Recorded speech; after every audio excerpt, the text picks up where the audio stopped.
Hello, New Zealand. We are back. This is episode number 14. And as always, Simon, you actually made it here on time. Congratulations. Yeah, with like a couple of seconds to spare. So much so, as people will notice, I did not even shave. Okay. Is that because you were preparing dinner or you were instructing someone to prepare dinner?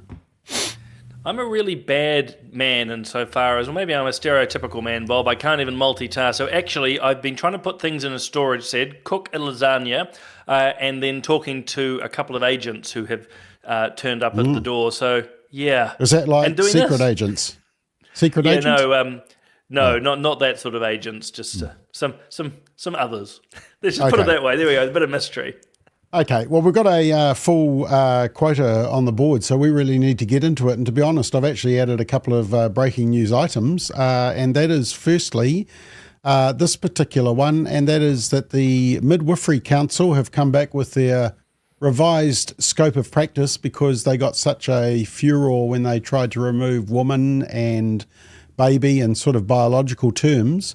But now they've come back and they've said, well, the obligation of a midwife is to provide whānau-centred care for individuals, however they may identify, who are capable of childbearing. So our wives, our mothers have been reduced to individuals, however they may identify, who are capable of childbearing. Are the Midwifery Council completely bonking tone deaf? Oh, absolutely. Completely and utterly. And it's just erasing women. I mean, I think we've touched on it before in other areas, Bob. This is a leviathan, and without getting too technical, leviathan's like a dragon that eats itself, and that's what feminism has become now. Actually, for all the steps forward that they've made, they're now eating themselves alive. That they're erasing, if you will, women. Women have babies. Women who have babies are called mothers or mums. You know, it's just absurdity, and so this is the whole notion of course, inclusivity. But inclusivity has to be based on reality. And let's be really clear, as I'm sure you'll agree, women have babies. That's okay, and somebody actually commented that it's Halloween tonight, so maybe it's got something to do with that, which might be quite relevant as well. Speaking of comments, you can make a comment on the Family First Facebook page or on our YouTube account. So you may be watching on LinkedIn, on Twitter, on my personal page, on Simon's. But if you want to make a comment so we see it, do it on our Facebook page for Family First or on our YouTube account. So look, they're just going to keep pushing down on this come hell or high water, it seems, and just ignore. I think it was 95% of the submissions were against the direction the Midwifery Council are heading. I did a quick Substack on it and mentioned, is anybody brave enough to tell the Midwifery Council that midwives has the word wife in it? I mean, that's going to set the disinformation project off if we had one now. That's it, the mid-individuals of no particular orientation. Yeah. Look, I think just really quickly, Bob, this is the ideological capture which has happened to a number of our institutions, and this is not by error, this is by deliberate action. These cultural Marxists, now in the Midwifery Council, have taken over, and therefore they're more than happy to ignore you, me, mums, girls, women, society in general, at 95%. They are ideologically captured, and basically it's up to people, good people, to remove them, to get in there onto these organisations, get voted in, and restore some proper linguistics for a start to these organisations. Okay, there's one other bit of breaking news, and it's literally hot off the press. I was printing it as I was about to come into the studio, and that is this big story about Mike King, who does a fantastic job, and it's Gumboot Friday tomorrow, and Labor wants the funding paused, and they want Gumboot Friday postponed because he made some comments. He basically said, and I think there was going to be a fundraiser for mental health, and they were arguing over whether to grant an alcohol license for this fundraiser. So could people have a glass of wine or a beer during a fundraiser for mental health? And he said, so Mike King said, alcohol is not a problem for people with mental health issues. It's actually the solution to our problem until you come up with a better solution. I would suggest to you that alcohol has prevented more young people from taking their own lives than it actually takes their own lives, and that it's a bit like a life jacket. That's concerning comments, really. I don't know if there's research saying that, backing up what he's saying. I mean, is he trying to, I'm wondering if he's just trying to say, look, it is desperate being mentally ill and you need to give us more support, and sometimes alcohol seems the only solution. Is that the way we're reading into it? Yeah, I don't quite know what to make of it, actually. It's not... This sounds a few alarms for me. One is, I suspect most of us would feel that actually alcohol is probably not a good thing for depression. You know, there's probably some, if you will, semblance of truth to what he's saying. There's a lot of people do drink, and it does help calm them down and so forth. But I suppose a lot more information and explanation would be needed from Mike to sort of understand what he's saying. But I'd make two other very quick points, if I might. One is, I'm a little concerned of some of the statements he's making of late. And Mike's an amazing person, but maybe this was just a little bit of an alarm there that he might need a bit of help. And on the political side of it, Bob, I actually don't think in some ways this is about I Am Hope or Mike. Labor's taking aim because the current government basically cherry-picked an organisation and funded it without following the usual procurement processes. And so that's just red rag to a bull to the opposition. And in many ways, because of that decision by Matt Ducey and others in National or in the government to fund in this unusual way, a lot more focus and heat is now being put on Mike and the I Am Hope charity. Yeah, which is unfortunate because I got a lot of respect for him and I think he does do a great job. But like you say, actually I'd be interested to know whether the Greens and Te Pāti Māori agree with that sentiment, you know, whether it is just coming from an oppositional level because the government funded it, or whether they genuinely believe that the alcohol is a major problem. Anyway, that was the breaking news, so we will get back on to script. Just everybody is talking about that issue, and the problem is, of course, Simon, is that Gumboot Friday is a really important day, and look, there's so many other days that we'd like to get rid of, like, you know, Pride Week and Pink Shirt Day, but Gumboot Friday is actually one worth acknowledging and realising how mental health is a major issue. So it seems like these comments have come at a really unfortunate time.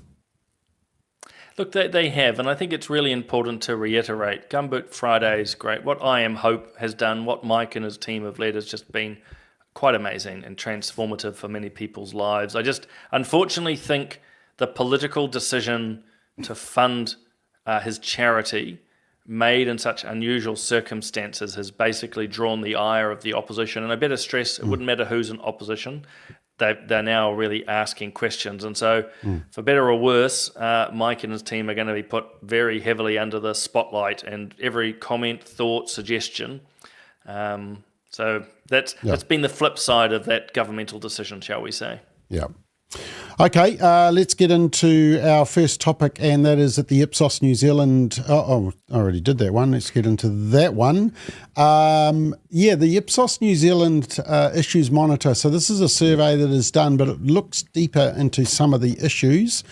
And the latest survey has just come out, and your question, Simon, you raised the issue, is Labour building trust? So the most important issues facing New Zealand, let me just enlarge that, is still, according to this polling, inflation, cost of living, then healthcare, then the economy, then housing. So all economic things, then crime. You probably can't read on the left-hand side, but it says that older New Zealanders are significantly less concerned about inflation, cost of living and housing, but they're more concerned about healthcare and hospitals, which probably does make sense. The other interesting graph is that when you look at the issues by left and right-wing voters on the right side of the political spectrum are significantly more likely to be concerned about crime, law and order, and the economy. Voters on the left are likely to identify poverty, inequality, and climate change as their policies that they're more worried about. Well, let's just comment on that, because there are two other areas that we were going to look at, Simon. But in terms of left and right and what are the, most important issues facing New Zealand, did you think there was any standout results there? Not really. To me, it was all pretty straightforward and predictable. And you just touched on it But the previous slide around, political preferences, as a stereotype, the centre-right voter is going to be much more concerned about the economy, inflation, law and order. If you want to talk about the environment, that's going to be seen as a more left-wing issue. It'll be the same if you were to talk about the Treaty of Waitangi, for example, versus trade. The centre-right vote is going to be more interested in trade. The left-wing vote is going to be more interested in the treaty. That's really important, though, for viewers to understand. That doesn't mean that it's exclusionary. I think it's a perception issue. There are people on the left wing who are very concerned about the economy and trade. There's many people I know on the centre-right who have very clear views on the environment. But it's the split overall is not a surprise. I suppose what is a bit of a surprise, and I know you're getting to it, is the fact that Labor's actually making some ground, because in previous Ipsos polls, National was ahead on all of them. Okay, just before we do that, I was interested, you just raised a point about the treaty, and I just wanted to look at the most important issues facing, there it is, it's, 7th from bottom, issues facing Māori, race relations, so 7 and 6% respectively in terms of interest. So, yeah, that's interesting. It's not quite as big an issue as the media are making out. Look, you've nailed it, and there was always big discussions in Parliament. Look, I'll nail my colours to the mast. I think the treaty's important, but I don't think it's the issue that often, as you say, media and others make out, and would often reflect that to colleagues when the polls would come out, and consistently it's well down the list. It's a little bit higher up in this Ipsos poll than in other times, and that's probably to do with a lot of the discussions around the Treaty Principles Bill and that at the moment. But actually, the media and the commentariat spend, and of course Te Pāta Māori, spend a lot more time talking about it. But for most Kiwis, it's not that, just not that relevant. Okay, well, we did title this Labour Building Trust, and we did that for a reason, because one of the results was that they ask which political party is most capable of managing issues. The Greens have climate change and what's that other one?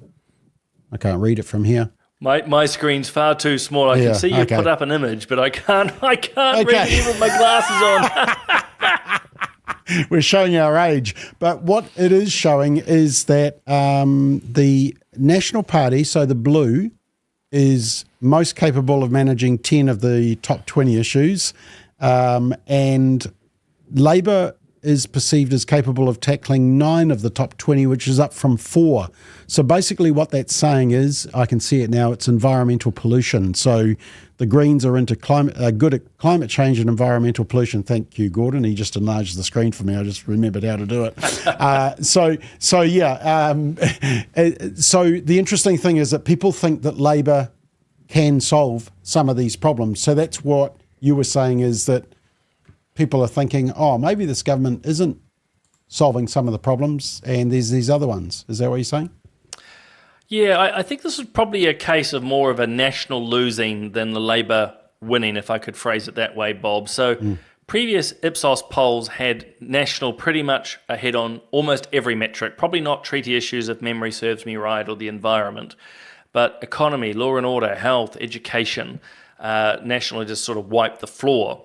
But we've seen a decline, clearly, that we've got a result now where actually Labour's back on the board as more trusted. And if I might just draw health as the example, I think, unfortunately for the government, and it's just an example, it's an area that hasn't so far been handled well, or at the very least the headlines are pretty much always negative. So think of Dunedin Hospital, think of other issues around waiting times and so forth. So that's probably left an impression on voters, or certainly those doing these polls, and so they're going, well, the government's not doing such a good job. Perhaps the other side might be able to. So, again, a long way of saying I think it's probably a reflection on people's concerns about what the government's doing rather than thinking Labour's amazing. Yeah, I've made it extra big for you, Mr. Magoo. So there's a couple of interesting ones there that people think that Labour would be better on education, unemployment. I can understand the healthcare one because things are still pretty bad there. But I am fascinated about the unemployment and education, because I think National, that's probably been a strength area. I suspect, and again, I don't know, one can only speculate, is perhaps those who were responding to the polls were more thinking about, not having sanctions and making sure there's generous welfare. I suppose it's how you want to interpret it. Someone like myself actually thinks National does a much better job. It actually tries to get people back into work, but maybe those who were responding were thinking more about, government generosity to those on benefits. Education did surprise me because actually I think Erica Stanford's doing a good job, but maybe it hasn't been all that loudly in the media, and what has been is generally a reflection of poor quality outcomes and truancy. And unfortunately, they're probably blaming the current government when really seeing they've only just put their feet under the desk. It's really got nothing to do with them at this stage. Yeah. Okay, just one other chart just before we move on from this, and this is the graph on capital gains tax. What was interesting here is that 57% support the sale of investment property, so that's that top line there. But from then on, they got 65% support a capital gains tax of some form. That's not true because it's 57 sale of an investment property. Okay, they seem to be mixing up some figures there. Oh, I see. They've taken away the undecideds. 57% support sale of an investment property. So that's not a house. That's not a batch. That's an investment property. And then it drops to 43% sale of a business. I would say anybody who wants capital gains tax on a sale of a business obviously has never owned a business or run a business. That's just what I think personally. And then the support falls right away. So that's not what capital gains tax has been sold, because it's often been sold that anything apart from the residential home will be caught. So this is saying people support a capital gains tax, but only if you're getting into investment property. So that's quite a bit different, isn't it, to the way it's been sold? It is. Yeah, it's been pitched really as an envy tax. That's how I would see it. I mean, I don't think most people, and I'm sorry if this sounds insulting to viewers, but I don't think most people understand what a capital gains tax is beyond going, oh, these rich people over here sold their house, we should take some money off them. Let's be really clear, there is already in effect a type of capital gains tax around investment properties. If you are someone who literally buys and sells investment properties, if you are flipping them, is it less than 5 years or is it less than 10? It changed. What National, I think, put it in at 5 years, and Labor moved it to 10. But if you are someone in investment properties, you do have to pay a tax on that as a business. The problem is it just gets inordinately complicated once you do put a capital gains tax in, because it really needs to be comprehensive, which means it's on everything, including the family home. Or if it's not, you need a massive bureaucracy to be keeping an eye on things. And then I'll just finish on this one. If for theory's sake a capital gains tax goes in, that still will not be enough for proponents of more taxes. They'll bank that money and then they'll want the next tax and the next tax and the next tax. Yep.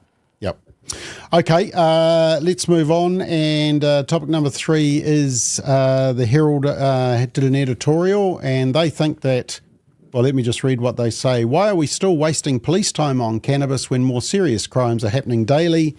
They go on about, the 2020 referendum split the country. Nearly half of voters backed the measure. Well, not more than half, buddies. The National Party has consistently leaned conservative on cannabis reform. They oppose the 2020 referendum, prioritised public health and safety. Shocking. National prioritised public health and safety. And the New Zealand Herald talks about the fact that there was this big raid in Ōrākei. That's not your street, is it? Looks familiar. Anyway, there was a big raid of cannabis. I mean, that's a lot of drug dealing going on and drug growing in a residential house in Auckland. I mean, look at that. That's how much they found. And, of course, they're basically saying, well, there were some robberies and there were some people assaulted and there were some people speeding, so we should just legalise drugs and we should, basically get the police too stretched. I mean, it's got to be the dopiest argument I've ever heard, isn't it? Oh, love the puns. No, look, incredibly dopey argument. Could have been written by Chloe Thrallbuck herself. I mean, look, there's so many fallacies within it. The first being, police have a wide array of resources. I'm pretty confident they can, tackle the gangs and violent crime and drugs such as cannabis. It would be like saying, Bob, that they should stop chasing some elements of white-collar crime because, it's not really doing as much harm. It's just a spurious argument. The whole one of no harm, I mean, you know this better than anyone, having actively led the campaign. There's enormous harm. And the Herald talked about up north and the far north, 90+% of people want cannabis. Yep. Well, actually, go to the far north and you'll see actually a very, unfortunately, economically depressed, quite a broken set of communities, some amazing people, by the way, but actually a myriad of problems and crime and violence and poverty. And it's not saying all of that's linked to cannabis use by any means. But, go to where I've got family, go to Dargaville. Sorry, no offence to anyone here from Dargaville. It's a major problem. And so the editor of the Herald can sit swilling a Chardonnay in Ponsonby and think there's no problems, but there really are. And then the other point really quickly is, see how the left, and I will put the Herald in this camp, how the left changes referendum, or referenda to use the plural. They're all for results of referendum when they win. Yep. But when they don't, as you know, Bob, it doesn't really count. It's just so spurious and just ridiculous. You wonder... No, I won't say any more. I don't need a defamation case. They're all for the All Blacks beating the French by 1 point, and the All Blacks are the winners. Nobody whines about the fact that the French almost won. Look, the other thing is that in terms of the cannabis, you're not only dealing with what's going on in public and around families, but you're also dealing with the association of violence, bribery, shonky deals, addiction, all the associated things with growing marijuana. And of course, the psychosis, mental health. I mean, we're talking about Mike King and Gumboot Friday tomorrow. That's also an issue as well. All right, let's keep on going. And speaking of other dopey things, there is a Labour MP by the name of Ginny Anderson, and she posted or reposted this photo, which basically was making fun of King Charles, who had a photo with our Prime Minister in Samoa. A crude insinuation that his trousers in the photo resembled female genitalia, and also used a derogatory word. Ginny Anderson's actually got form, hasn't she? She was the ex-Minister of Police, but she said that Mark Mitchell, the now Minister of Police, was paid to kill people in Iraq, was it? She also butchered some police stats on One News. I don't have a lot of time for Ginny Anderson. I'll show you in a sec because I've got some evidence. But just tell me, what was your initial response to this?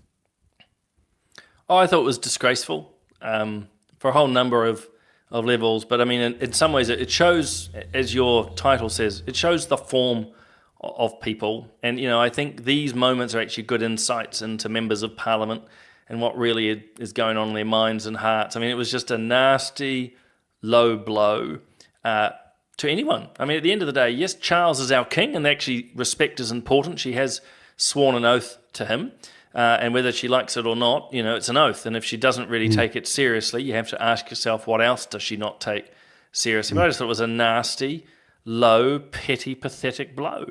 And add to that, this is a man who's in his 70s now, suffering, if not dying, from cancer, who's doing his best to try and bring, in this case, the Commonwealth together, and she just mocks it. And I just think, I think she's just been exposed once again for the type of person she is, and it just reflects more on her than the king. Okay, I did want to show you this evidence. The reason that I don't have a lot of time for Ginny Anderson is because I saw the way she treated oral submitters to the conversion therapy law, and there was this particular one that was really galling, where an 18-year-old had done his research, read the law, and turned up and did a submission. Watch how she treated him. So she's in the bottom left-hand corner, and she's the chair of the committee. What I fear now is that your decisions on this bill could prevent me from being an empathetic and loving parent in the future. Why is it that we prohibit minors from voting, drinking, voting, driving, drinking, smoking, having sex, but permit them to make irreversible changes to their bodies while silencing any dissent? I would continue, but I'm not sure if there's going to be enough time for your questions. Thank you, Blake. We've got less than a minute. I'm a bit worried that you haven't fully understood the bill. but I don't think in a minute we've got time to explain it to you. I think you've gone for the wrong angle. So I just would encourage you to reread the bill and reread some aspects of it because, it will take longer than a minute for us to explain to you what it actually does do, but it doesn't do what you've just said. Because, I have read it, but... Yeah. That's all I've got to say. I just encourage you to read it again and to listen to some of the other submitters to try and understand what the bill is actually about. All right, then. Okay. Thank you. Yeah. Wow. I thought that was just shocking. I couldn't believe it when it happened. But that's why I say I think she has form and so the whole King's, I mean, she has apologised today, but what was she thinking? Well, I don't think she was thinking. I think in some ways it's, and you see this across the House, and it's not just a Labour thing, it's happened to National MPs and ACT and others. The mask falls away. I think it shows what's in their heart, and it's similar how they treated Blake in that conversion therapy, and what a condescending way to talk to a member of the public. And I'm sad to say that in my time in Parliament, I saw the select committee process get worse and worse, more and more derogatory, condescending remarks from people, and unfortunately an arrogance in some of our representatives that they're just right, and we the public are stupid. And then just direct falsities. Blake in that conversion therapy was completely correct. Same with the abortion arguments when people were pointing out in black and white to Minister Andrew Little what the bill said, and he said, no, it's not. It's like, well, mate, it's here in clause 7. Here it is. But this is what we're dealing with, Bob, as you well know. Okay, just before we move on this, there's something in the water in the Labour caucus, I'm sure of it, because we've talked about this a couple of times before. One of the possible replacements for Chris Hipkins is Arena Williams. I think you said she was a front runner, didn't you? You won't let that one go, but no, I'm picking she could be possible. I'm not saying she's vying for it, but I see a possibility there. I'm not sure we should put a wager on it. I think you're bonking mad because she doesn't understand biology, and that's because I saw her speak at a political meeting in my area last year, and she was asked a simple question. Have a watch. Can a woman have a penis? It is a genuine one. Okay. Can a woman have a penis? It is a genuine one. She's put up yes. Okay. A woman can have a penis. So I don't know, how is she going to be the leader of the Labour Party? Maybe that's the qualification. Is that what you need? Well, I'm not advocating for her. I better be clear before a whole lot of people start emailing us at Family First going, Simon's gone off the rereservation. No, Simon at familyfirst.org.nz. That's right, chase me down. No, I'm not advocating for her. I just look at, their form, if you will, to date, and they have drunk the Kool-Aid on a lot of this identity politics and cultural Marxist stuff, so on trans rights and so forth. I mean, gosh, the current leader of Labour can't tell you what a woman is.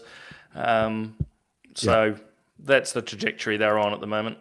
Okay, let's just check some comments. Kevin says people who have investment properties don't gamble, smoke, do drugs or drink. Simply Green says a flat sales tax is much more preferable. Ms. Blue Ryan says cannabis is legal in Thailand. They used to execute them, therefore it just legalise it and stop wasting police time.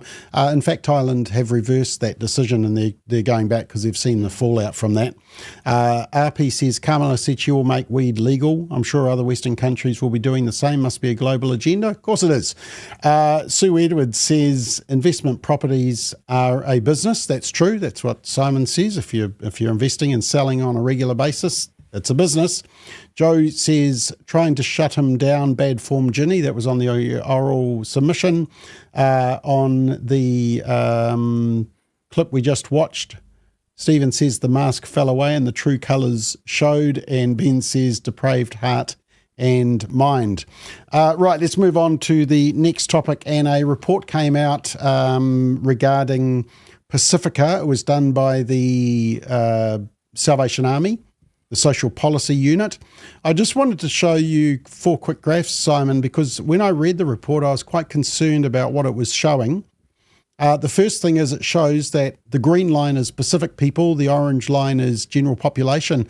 Yeah, the general population, they're using cannabis less. Wow, don't tell the Drug Foundation that. But anyway, what was interesting is that the disproportionately high use of cannabis by Pacifica people, when you look at alcohol, once again, higher than the general population. Although the good news is that it is slightly decreasing for both groups. Then you look at students attending school, and the two lines down the bottom, the green and the orange, are Pacifica and Māori. So there's a lot of focus on Māori not attending school and truancy, but in fact Pacifica are struggling to get to school as well. And just one more that really concerned me was the orange is the amount of family violence happening in Pacific families, which is increasing. The green is the proceedings. So in other words, police, courts actually dealing with it. So that one really worries me. There's something going on there.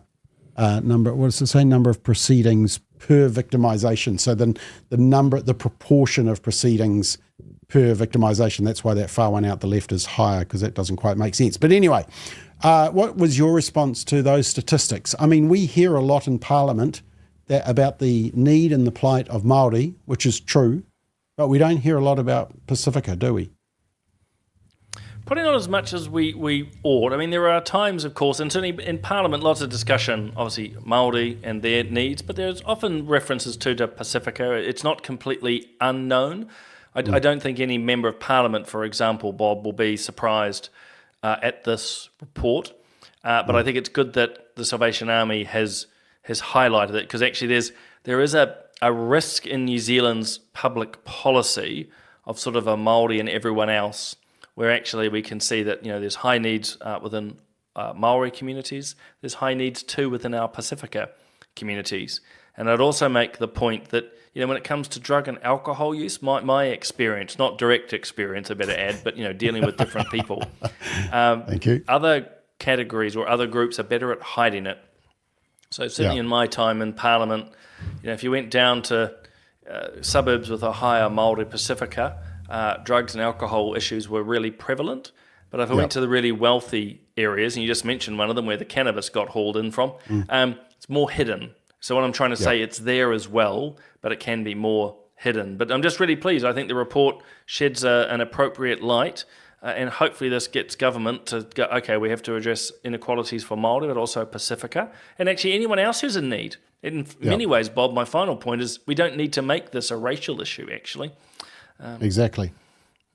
Yeah, I mean, there were some good trends in those lines, to be honest. I mean, the good news is that hazardous drinking rates for the general population are decreasing and cannabis use is decreasing. I thought the interesting thing just for me was that Pacifica people, which actually have low household incomes proportionately, along with Māori, spending a lot of money on alcohol and drugs, and also gambling has been an issue. And of course, those industries specifically target low-income areas. In my local hometown of Manarewa, that's where the pokey machines and the alcohol outlets are targeting the most vulnerable families. So, this is just adding to the problem, isn't it? It is. And look, you can actually understand why people, and again, it doesn't matter their ethnicity, but if you're on if you're on a minimum wage and you're really struggling, then actually you want to escape. And you do want to buy a lotto ticket because there's that hope that it just quickly could turn everything around. So I think it's a very human reaction, and one I think we need to acknowledge it. I personally don't judge too hardly. But the other is, I call it a poor tax. As you say, all these alcohol stores and vape stores and pokies that turn up in the poorer demographics. It is like a poor tax, because often too what happens, certainly from the pokies, is all the money gets spent there and then it's given away to often wealthier sports teams and the like. So it's a bit of a messed up area that needs to be properly addressed. Yeah. Just checking the comments. So Troy just asked this question, which I thought was interesting. I'm keen to get your answer on this. Simon, is it worth making submissions? I've spent hours and days making submissions only to realise the government has an agenda and I'm actually wasting my time. How do you respond to that? Yeah, I think it's I think it's always worth making a submission. I think we have to put our voices out there, even if at times, Troy, it feels like you're banging your head against a brick wall. I can tell you as an opposition MP, it can feel like banging your head against a brick wall as well, because our democracy works on the basis of voting numbers. In other words, if you're government, you don't need the best arguments, you just need to have the votes. And strange enough, they have them. But yeah, it is still important to submit. I think those voices, that resistance is still important, and others see it. I think, put it this way, the day we give up doing submissions, we will lose a lot more than whatever that particular issue is. Yeah, my motto has always been, we won't win every battle, but we'll lose every battle that we don't show up to. Lynette says, all those persons in the wasp hive, I've never heard that term before, wasp hive, beehive. All those persons in the wasp hive are criminals. Boot them all out. There we are. And it's Guy Fawkes. Oh, no, it's Guy Fawkes next week. Sorry, it's Halloween tonight. Same thing. Chris Denby says, anyone who wants to legalise dope in New Zealand needs to take a walk through downtown Vancouver like I did not too long ago. I challenge anyone to think that it is a good idea. Once you see the heartbreaking human carnage, we must never let that happen here. Yeah, Totally agree with you, Chris. And in fact, that was some research I did. Went to Vancouver and went to Colorado before the referendum. It is there for everyone to see just how bad it is. Right, let's keep moving on. I'm just going to jump a topic because I really want to cover this one, and I'm the boss, Simon, so too bad if you complain. And that is that so this is in Radio New Zealand. The government is urged to deny controversial US commentator Candace Owens' entry into New Zealand. The New Zealand Herald said it was a far-right conspiracy theorist wanting to come into the country. So Candace Owens is supposed to be here on the 14th of November, speaking at the Trust Arena in Henderson. Australia has banned her because they might get a little bit upset. And Immigration New Zealand is currently assessing her visa application. And the complaint came from Young Labour. And Young Labour in their letter, let me just read, I just want to read the last part because I might send it to Posey Parker. Young Labour says they want to ban Candace because Aotearoa is known for compassion and unity. So I thought I might send that to Posey Parker and just see if she thinks that we are a protective, inclusive, compassionate and unified society. But anyway, the interesting thing is that our colleague... As a culture in general, I'll just come back to that because I need to introduce it. James Williams is doing has done his latest Pulse Point, and he's featured this little clip interview with Candace Owens. Just have a listen. As a culture in general, we've gotten so afraid to offend people that to claim offense has become a superpower. It's a superpower. I will just, if I want to win every argument, call you a racist because I'm black. I will just, if I want to win every argument, call you a misogynist. Hey, you don't want to be misogynistic, so why would you say that? It's really important for people to comprehend that and so that we can remove that power from people. You know, I'm happy to hear your points, but the truth is the truth. And the truth is that Christ is king every minute of every day. And there's no way you can say that is offensive because it's a declaration of truth. That's it. Okay, so look, as soon as Young Labour come out against someone, that means I really want to go and hear them. So, and of course, this may be the Barbara Streisand effect. They've just given some wonderful publicity to Candace Owens coming into the country. I mean, I think she said some dumb things, and I don't like her commentary around Israel, Jews, anti-Semitism. You know, she's not sure that the moon landing happened. She's got some wacky views, but I've got some wacky views, and I think you had one as well, Simon. Surely she can come into the country. Absolutely, and without question. I mean, it's absolutely ridiculous that this is even a possibility, and I think, unfortunately, it's a very poor reflection on Australia. Absolutely, she should be allowed to come here and speak. Let's be really clear, she's not inciting violence, she's expressing opinions. And if anyone out there is listening going, well, you know, I don't like what she says, well, too bad. And, you know, and to note the irony, Bob, Young Labour are discriminating against a black woman, a woman of colour. Yeah. So they're bigots by definition. You know, well, they're racists. They're racists yeah, and they're misogynists. Yeah. Exactly. You have to ask them, well, why is it that you are deliberately picking on this woman of colour and denying her the right to speak? And the other point, and you illustrated it, is the way that media always title her. And I wrote a Substack, months ago, noting that, of course, everyone's always far right or a conspiracy theorist, but you never see that there's no far left problems. No, and let's be clear, there are really problematic speakers that come into this country on the left, for example, but there's never any protest or comment about that. That's just fine because far left ideas are perfectly acceptable. But, Candace's are not. And I'll be clear too, just for finishing it off, I don't intend to go and listen to her. I find some of her things fine, but you've touched on a lot that puts me off. And personally, I think she's getting more and more fringy, but that doesn't mean she can't speak. Yeah. The Australians were upset because they said that she downplayed the impact of the Holocaust with comments about German SS officer Joseph Mengele, is it? Mengele, thank you. Claims that Muslims started slavery. Well, who knows? Candace and that the Jews orchestrated JFK's assassination.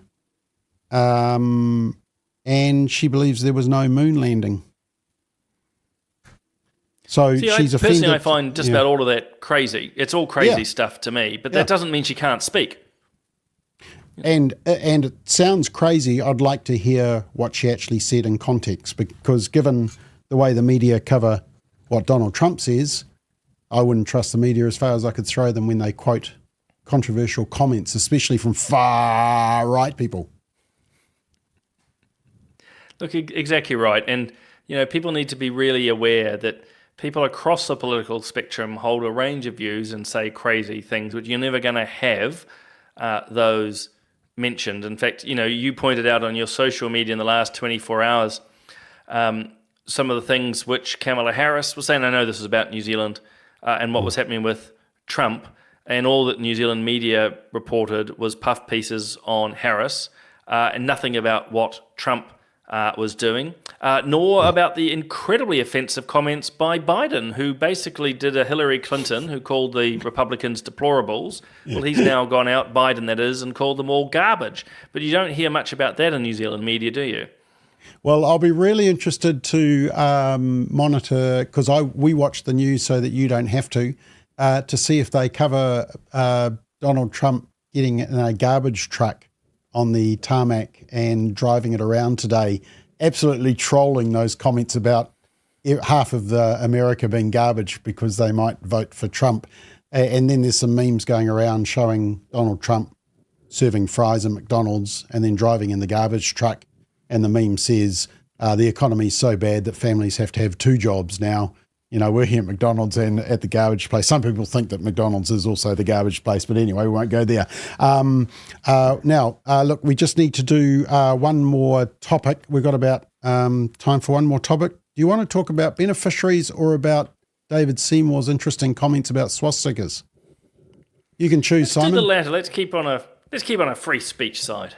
Yeah, absolutely. Okay, so David Seymour, he says that we should ban patches. I mean, that has been part of the government's law, but not swastikas. He was sort of questioned by the media about why he thinks that and the contradiction. Here's what he said. Well, my view is I hate those symbols and salutes, but I quite like knowing who the idiots in society are. And if they're prepared to self-identify like that, I think that's actually helpful to everyone. Doesn't that completely undermine your gang pack then? I think that's been more around intimidation. I think most people would say that anyone with any vague knowledge of history is just a complete idiot that makes one of those symbols. And so, I think there's a difference there. Whereas people are genuinely intimidated by seeing certain gang patches and so on.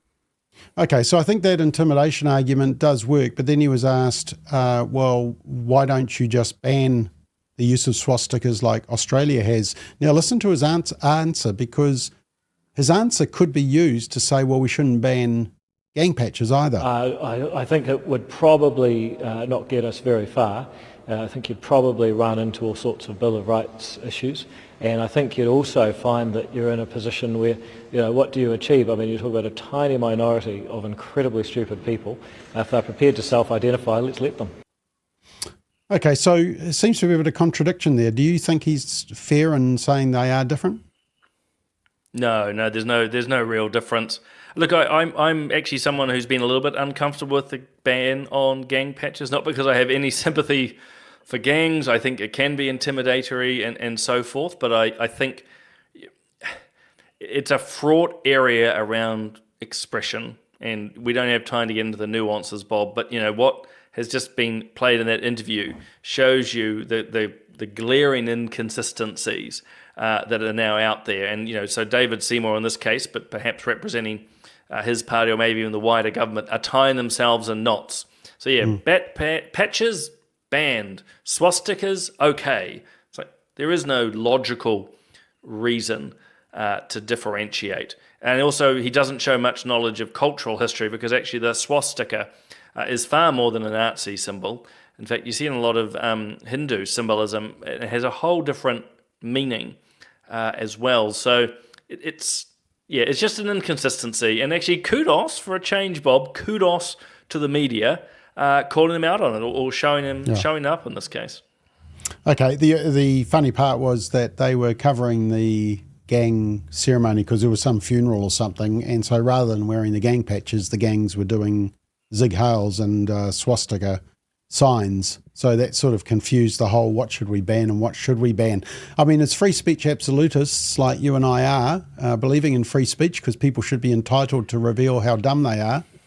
It's okay to have both gang patches and swastikas. I mean, my argument just against the gang patch issue is that is used as a weapon of intimidation, but of course they can intimidate in other ways as well. So it's a bit of a tricky one.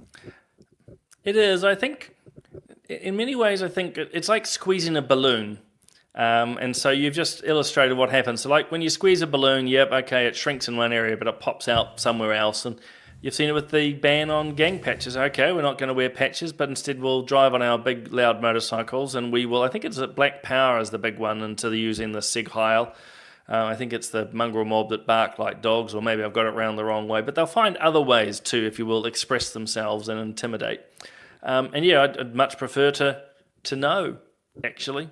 It is an inconsistency issue. And I'd much prefer to lean in to say we're not banning too much. And I really want to be clear to viewers, I don't like gang patches. I don't like people who do a Nazi salute. I've got no time for any of that. But actually, you end up in a very fraught space, as been illustrated by this story, when you try to ban some things and not others. Yep. Okay, let's just wrap up. We're just about out of time. Ken said it would be difficult to ban a swastika on somebody's face, which is true. They'll get around the rules somehow. Ricky says it's only free speech when it's speech they like. Say something that points out they're wrong, and you would think World War III had started. Trump is a cool troll, I must say, Bob. Lynette says, well said, Bob, about the media coverage. And just lastly, Charmaine says, I remember seeing the moon landing when I was a child. We must be about the same age, Charmaine. And so the big question is, were we watching the moon landing, or were we watching people in front of a green screen? And it was all acted out. Where are you on that, Simon? Well, I'm all for the moon landing. It was very real. I think it was amazing. I honestly you weren't alive, were you? I know I wasn't alive. No, I wasn't alive. But no, I don't get the conspiracy, and I do see it as a conspiracy. I don't understand it. But it seems to have regenerated itself recently.